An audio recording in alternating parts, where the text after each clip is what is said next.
"Your attitude doesn't fit our culture," Colin Draper said, his voice flat and emotionless through my laptop speakers. "We're going to have to let you go, effective immediately." I stared at the screen in disbelief, my mind racing to process what was happening. Just yesterday, I had presented a comprehensive plan to improve our project management system, a plan that would have increased efficiency and transparency across the company. "Colin, I don't understand. My proposal was about improving workflow and—" "The decision is final, Tanya." His eyes darted away from the camera. "Human Resources will send you the necessary paperwork.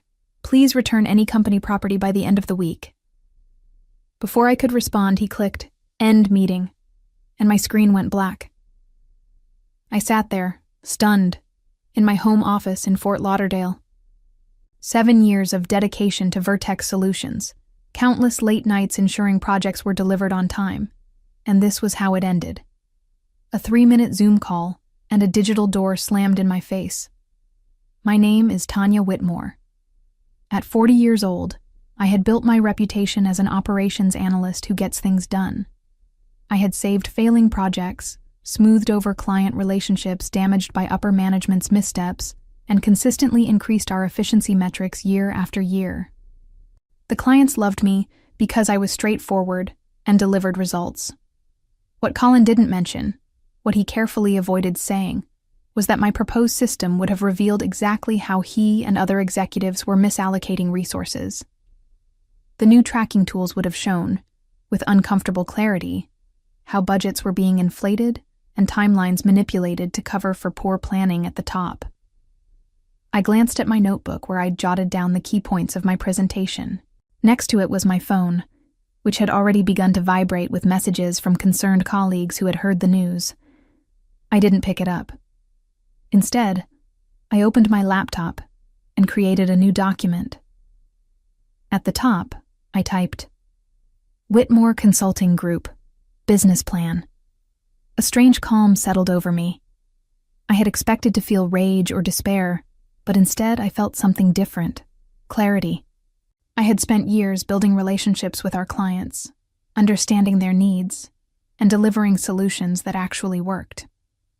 Those connections and that knowledge didn't belong to Vertex Solutions. They were mine.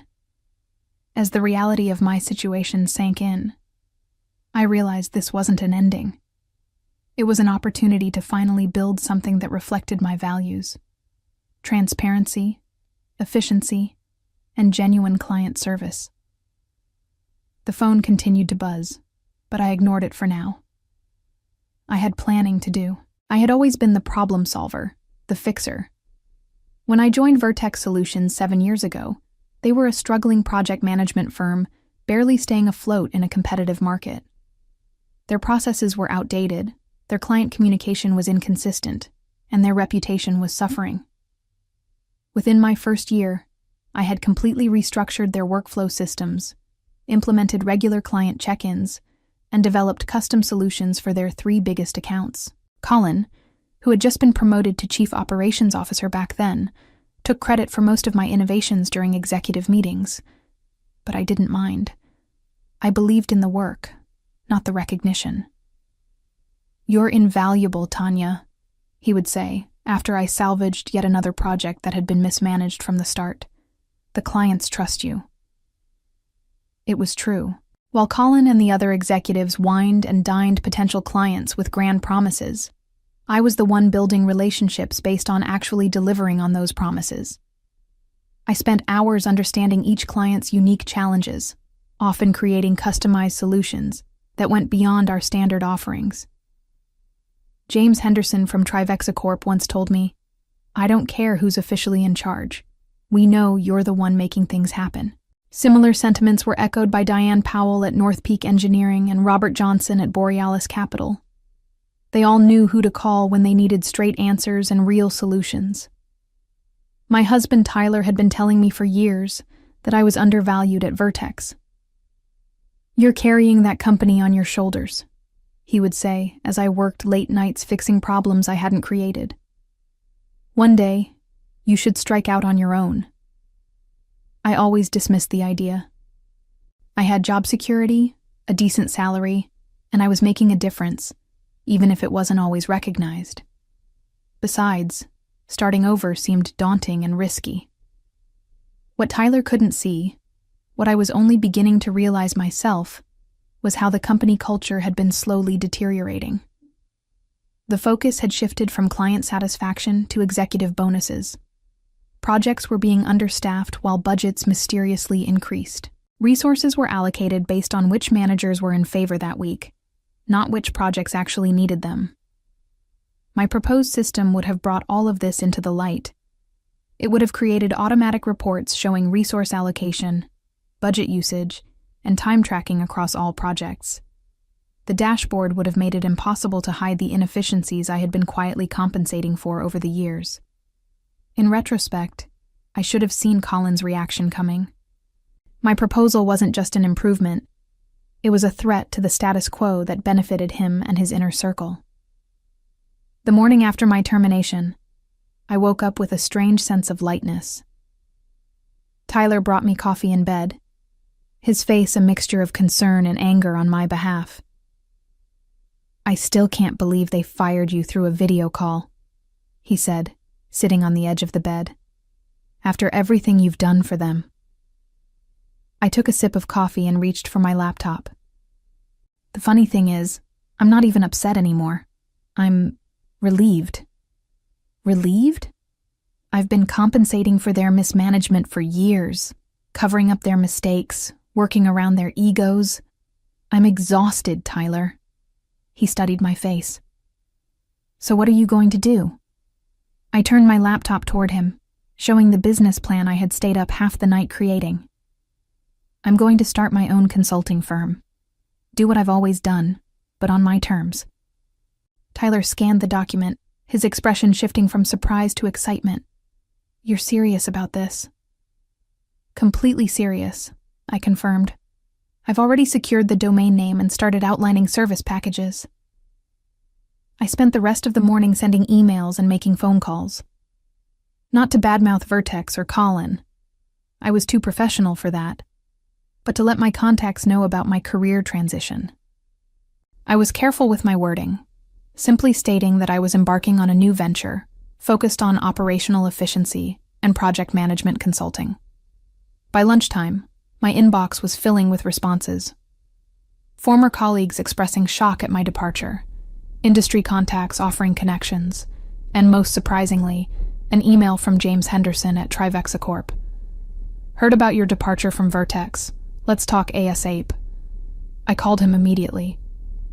"Tanya," he said when he picked up. "What the hell happened?" I gave him the sanitized version. A difference in vision for the company's future. James wasn't buying it. "Colin finally realized you were the one keeping everything together, didn't he? Got threatened?" "I couldn't say," I replied diplomatically. "Well, his loss," James continued. "Listen, we have 3 major projects scheduled with Vertex for the next quarter, but frankly, you were the only reason we stayed with them. If you're going independent, we'd rather work directly with you." I felt a flutter of excitement mixed with trepidation. "That's a significant offer, James. It's a no-brainer for us. Your strategic approach has saved us countless hours and resources. Send me a proposal by the end of the week." After we hung up, I sat in stunned silence. Then my phone rang again. It was Diane Powell from North Peak Engineering with essentially the same message. By the end of the day, Robert Johnson from Borealis Capital had also called. 3 of Vertex's biggest clients, representing nearly 40% of their quarterly revenue, were ready to follow me out the door. That night, as I updated my business plan with this unexpected development, I realized that what Colin had intended as punishment had instead become my liberation. 1 week after my termination, Whitmore Consulting Group was officially established. I had converted our guest bedroom into a proper office, complete with a professional setup for video calls. Tyler had surprised me with a custom nameplate for my desk. Tanya Whitmore, founder and CEO. I was in the middle of finalizing my proposal for Trivexa Corp when my phone rang. The caller ID showed it was Jessica Barnes, Vertex's HR director. "Tanya," she said when I answered, her voice unusually tentative. "How are you?" "I'm doing well, Jessica. What can I do for you?" "Well, Colin asked me to reach out. There seems to be some confusion with a few of our clients. They're requesting to terminate their contracts." I leaned back in my chair. "And you're calling me because they've specifically mentioned your name. Colin thought perhaps you might have influenced their decision." I chose my words carefully. "I've started my own consulting firm, which I'm legally entitled to do. I haven't violated any non-compete clauses as Vertex doesn't have them. If clients are making business decisions, that's their prerogative." There was a pause on the line. "Would you consider coming back? Colin is prepared to offer you a significant raise and a new title." The offer caught me by surprise, but it only took a moment to find my answer. "I appreciate the offer, Jessica, but I've already committed to a new path." After hanging up, I received an email from Trivexa Corp. Confirming they had officially terminated their contract with Vertex Solutions and were looking forward to working with Whitmore Consulting Group. Attached was a signed copy of the proposal I had sent them, approved without a single revision. Within hours, similar emails arrived from North Peak Engineering and Borealis Capital. Just like that, I had 3 major clients and a packed schedule for the next quarter. The following day, I received a message from David Chen, one of Vertex's senior project managers, and someone I had worked closely with for years. "Need to talk. Can I call you?" I agreed, and when David called, he sounded like he was speaking in hushed tones. "Things are chaotic here," he said. "After those 3 clients pulled out, Colin called an emergency meeting. He's blaming everyone but himself." "I'm sorry to hear that," I said, genuinely concerned for my former colleagues. "Don't be sorry. You should see the looks on the executives' faces. They finally realized who was actually keeping the clients happy." David paused. "Listen, several of us are thinking about jumping ship. Would you be interested in bringing on some experienced team members? I hadn't planned on expanding so quickly, but having a trusted team would allow me to take on more clients sooner." "Send me their resumes," I told him. By the end of the second week, Whitmore Consulting Group had grown to include David and 2 other former Vertex employees, Ana Martinez, an exceptional data analyst, and Patrick Wilson, a skilled client relations manager. We set up shop in a small but professional office space I leased in downtown Fort Lauderdale. It was a stretch financially, but I knew the importance of presenting a credible business image to prospective clients.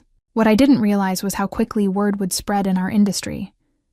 My phone was ringing constantly with inquiries from potential clients who had heard about the new firm started by that miracle worker from Vertex. Meanwhile, I heard through industry contacts that Colin was scrambling to prevent further client defections. He had finally begun implementing some of the very changes I had proposed. Too little, too late. 3 months into running Whitmore Consulting Group, we had already outgrown our small office space. With a client list that was expanding weekly, and a team that now included 7 former Vertex employees, I was looking at larger offices and considering our long-term growth strategy. One evening, as I was wrapping up for the day, David stepped into my office with an unusual expression on his face. "You're going to want to see this," he said, placing his tablet on my desk.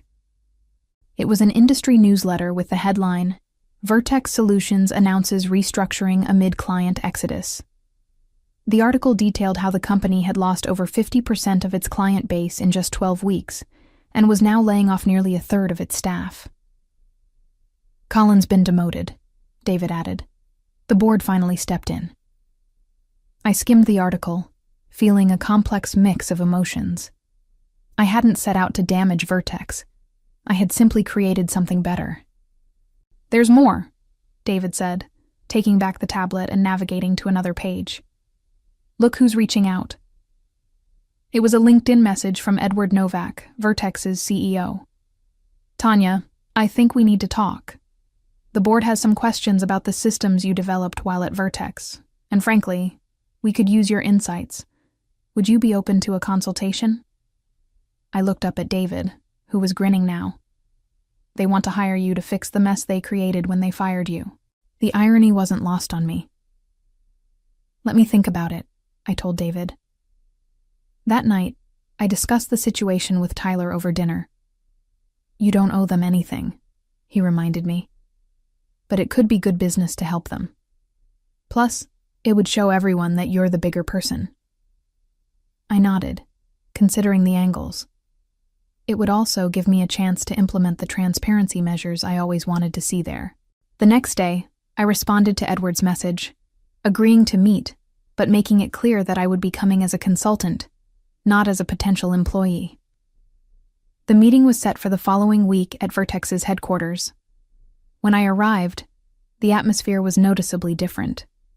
The reception area was quieter, with fewer employees hurrying about.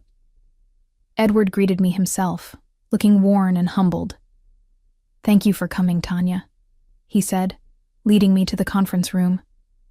"I appreciate your willingness to talk." In the conference room, I was surprised to find not only Edward, but also 3 board members. Colin was conspicuously absent.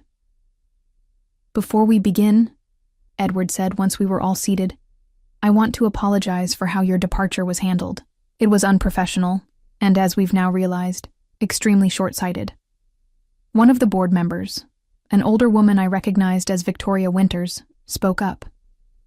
"We've reviewed your proposal for system improvements from before your termination.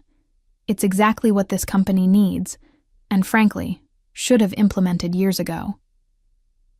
We'd like to hire Whitmore Consulting Group to implement those systems," Edward explained. "We're prepared to offer a very competitive contract." I listened carefully, asking detailed questions about their expectations and timeline. It was a substantial project that would require significant resources from my growing company. As our meeting concluded, Victoria walked me to the elevator. "Off the record," she said quietly, "Colin's decision to let you go might have been the most expensive mistake in this company's history. Some of us on the board are still trying to understand how it happened." I smiled politely. Sometimes it takes a disruption to see what's really valuable. As the elevator doors closed, I felt a sense of vindication wash over me, not because Vertex was struggling, but because my worth had finally been recognized, not just by them, but by the entire industry. The contract with Vertex turned out to be just the beginning. As news spread that Whitmore Consulting Group was now working with the very company that had fired its founder, our credibility in the industry soared. Businesses were intrigued by a consultancy that could deliver such value that even a former employer would swallow their pride to work with them. 6 months after launching my company, we had moved into a spacious office in a prestigious building in downtown Fort Lauderdale. Our team had grown to 15 employees, most of them specialists I had handpicked for their exceptional skills and client-focused mindset. On the day we signed our 10th major client, I organized a small celebration in the office. As we were raising glasses of champagne to toast our success, my assistant informed me that someone was asking to see me in reception. To my surprise, it was Colin Draper. "Do you have a minute?" he asked, looking uncomfortable in our sleek reception area. I led him to my office, curious about his unexpected visit. "Congratulations on your success," he began awkwardly, gesturing at the office around us. "You've built something impressive here." "Thank you," I replied neutrally. "What can I do for you, Colin?" He shifted in his seat. "I'm not here on behalf of Vertex. I was let go last month." I didn't respond, waiting for him to continue. "The transparency systems you implemented revealed some discrepancies in my management decisions." He cleared his throat. The board wasn't pleased. I couldn't help but appreciate the irony. The very system he had fired me for proposing had ultimately exposed his mismanagement. "I'm sorry to hear that," I said, though we both knew I wasn't. "Look, Tanya," he said, leaning forward. "I know I made a mistake with you. I was protecting myself instead of doing what was right for the company. But I'm good at what I do when I have the right guidance." He took a deep breath. "I'm here to ask if you might have a position available." The request was so unexpected that for a moment I couldn't respond. Colin Draper, the man who had fired me via Zoom without warning or discussion, was asking me for a job. I studied him carefully. Was this genuine humility or just another self-serving move? "Colin," I said finally, "my company is built on transparency, collaboration, and genuine client service. Those aren't just buzzwords here. They're how we operate every day." He nodded quickly. "That's exactly why I want to work with you. I've learned from my mistakes." I considered his request.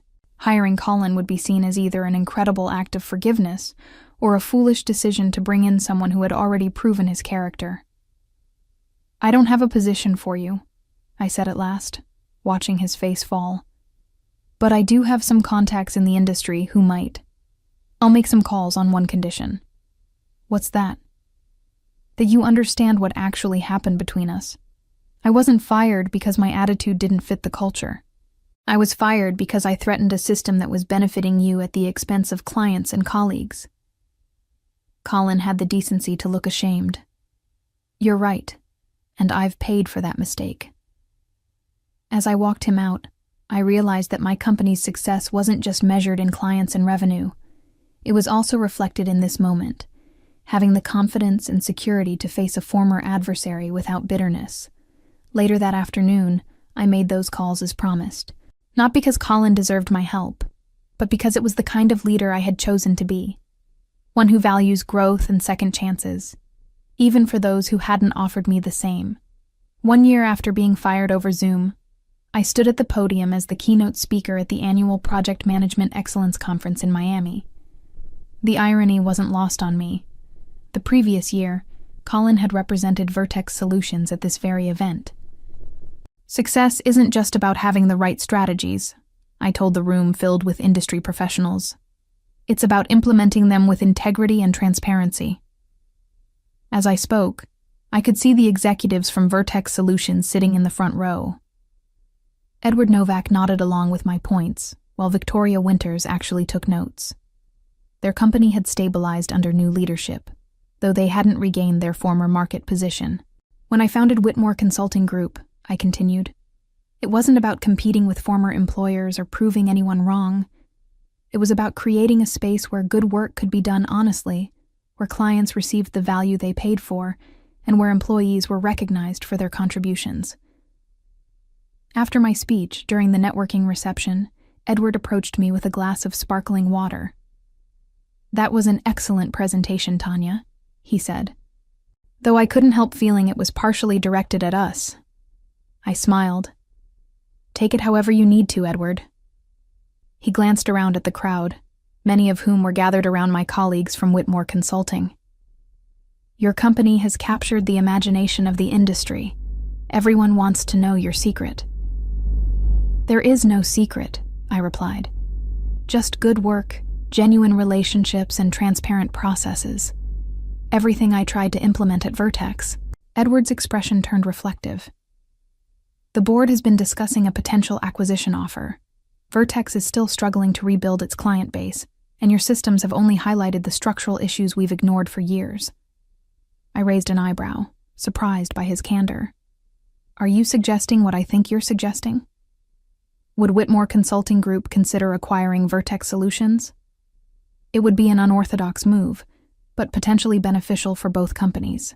The acquisition of Vertex Solutions by Whitmore Consulting Group made headlines in all the industry publications. What began as my personal revenge tale had transformed into a business success story that would be taught in management schools. We retained most of Vertex's remaining employees, integrating them into our more transparent culture. Some adapted readily to the change, while others struggled with the accountability our systems demanded. Colin, who had found a position with a smaller firm thanks to my recommendation, sent me a congratulatory email that read simply, "You built something remarkable from adversity. I'm learning from your example." On the day we finalized the acquisition, I invited the original team members who had joined me in those early days to a private dinner. "I never imagined we'd end up here," David said, raising his glass. "From that tiny office to owning the company that let us go." Anna laughed. I remember when we were scraping together equipment and working ridiculous hours. Now look at us. I looked around the table at the people who had taken a chance on my vision, when it was nothing more than a defiant response to being dismissed. I couldn't have done any of this without all of you believing in what we could build together. Patrick, who had recently been promoted to head our client relations department, spoke up. You know what the best part is? We didn't have to compromise who we are to get here. We won by being better, not by being ruthless. As we celebrated, I reflected on the journey. When Colin had ended that Zoom call, cutting me off without the dignity of a proper conversation, he thought he was demonstrating his power. Instead, he had inadvertently launched me into creating something far more significant than I would have otherwise built. Sometimes the greatest opportunities come disguised as unfair dismissals. Whitmore Consulting Group continued to grow, eventually opening offices in 3 additional cities. My leadership style, focused on empowering employees and maintaining genuine client relationships, became a case study in effective management. I often reflected on how being fired in that 3-minute Zoom call had become the best career development of my life, turning adversity into triumph through professionalism rather than petty revenge.